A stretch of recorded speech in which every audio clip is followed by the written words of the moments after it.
Welcome to Vogtle Timeline, our quarterly news report keeping you up to date on the latest happenings here at the Vogtle 3 and 4 site near Augusta, Georgia. It was a really busy summer with multiple notable events taking place.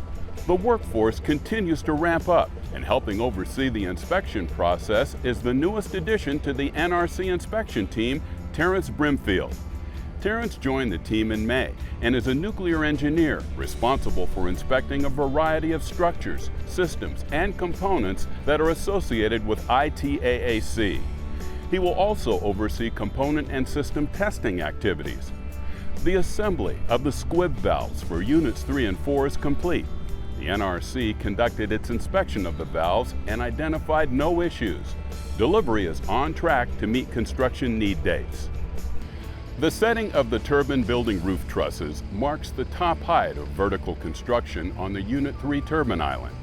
Just prior to installing the last trusses, the turbine building's 15-ton and 225-ton gantry cranes were set.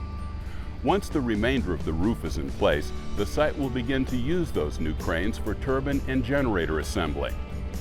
In August, the 14th Vogtle Construction Monitoring Report, or VCM, was approved by the Georgia Public Service Commission in a unanimous vote. The VCM reports detail biannual construction progress and investments made by Georgia Power in Vogtle 3 and 4 to the Georgia PSC, which regulates electricity rates in Georgia. August also saw the CA-20 module lifted and set in place in the Unit 4 nuclear island. Weighing more than 2 million pounds and rising more than 5 stories, CA-20 is the largest module yet to be assembled in the MAB. This critical component will house many plant components, including the spent fuel storage area. To celebrate the successful lift and the 20 million plus safe work hours, work groups around the plant recognize this monumental achievement. The first initial license training, or ILT class, for Vogtle 3 and 4 recently completed their Nuclear Regulatory Commission exams, a first for the Southern Company fleet. Results have been issued from the NRC with 18 operators receiving their licenses. The testing process involved simulator testing, job performance measures, and a written exam, all of which took 3 weeks to complete. This is an important milestone for the project as preparations are made for transition to operations. Members of this team and the subsequent ILT classes will lead startup testing and will be in the control room to take the plant online for the first time and will be responsible for the day-to-day safe operation of our plant for years to come. Recently, we spoke with Arkansas native Derrick Trafford, an ILT candidate and shift support supervisor in training. Derrick worked for Arkansas Nuclear 1 in operations for 7 years before joining the Vogtle project in 2011. I came to Plant Vogtle 3 and 4 in 2011, so I've been here approximately 5 years. Currently serving as a shift support supervisor and help mentoring Class 3, which started August of 26.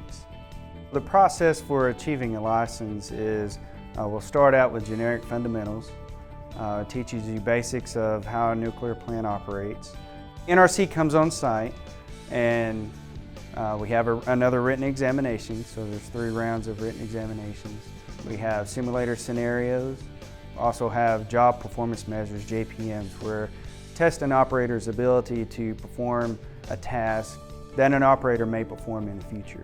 Plan on going over to the construction side and getting involved in pre-operational testing. It's really one of the big sales of me coming here is being able to do the pre-op testing. It's where an operator gets to get out in the plant, see the plant for the first time, and operate equipment where typically a control room at the other sites are sitting at 100% power and maintaining 100% power. So get to come and do some exciting things here at 3 and 4. Thanks, Derrick, for sharing your story and giving us a look into the day of an ILT candidate.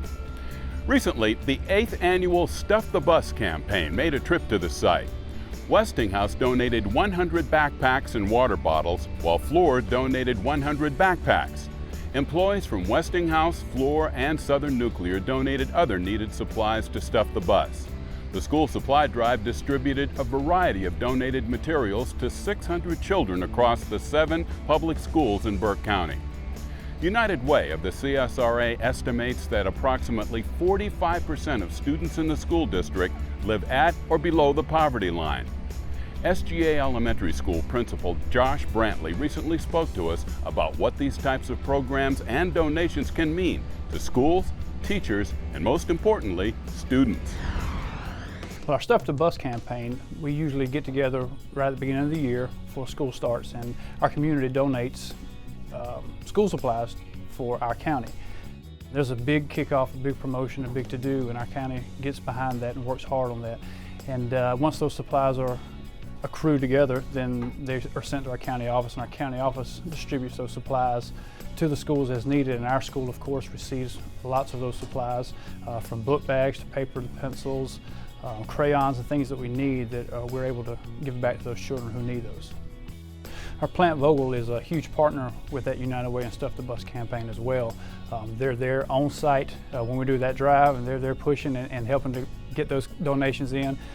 So through their partnership, man, it's such a big initiative, and I think their company is a big player in that as well. So it's not just that one day at the Walmart parking lot, but throughout the company, they're working to get those donations in as well. When school begins, there are several kids that come into the classroom and may not have what they need. So we're able to speak with Ms. Johnson, our school, who gets us the book bags or supplies, or, you know, I have some still in my classroom that we share and they're allowed to use. So whenever there's something in need, they don't have to feel like they're the ones that don't have anything. We always have stuff available for them to have. Thanks to the tax revenue generated from Plant Vogtle, we are able to have parapros here at SGA in our classrooms where that's not the case in the state of Georgia. Plant Vogtle, of course, is within Burke County, and a lot of that money, that tax digest, comes from Georgia Power, and we are able to afford a lot of things in our county that many school districts just cannot afford. Here at SGA, we do greatly appreciate all the things that Georgia Power has been able to do through Floor and Westinghouse. They're not just making a difference monetarily, they're making a difference in a child's education, and therefore making a difference in our community for a long time to come. Thanks so much, Josh, for updating us on this important program benefiting the children of Burke County. Vogtle's participation in this year's drive was the largest for the CSRA United Way campaign. Just another example of how willing and ready all of our employees are to be a citizen wherever we serve. Well, that's all the news we have time for today. Thanks for joining us as we share the latest happenings here at the site and in our community. Have a great fall and stay safe. We look forward to seeing you next time for more great stories here on the Vogtle Timeline Report.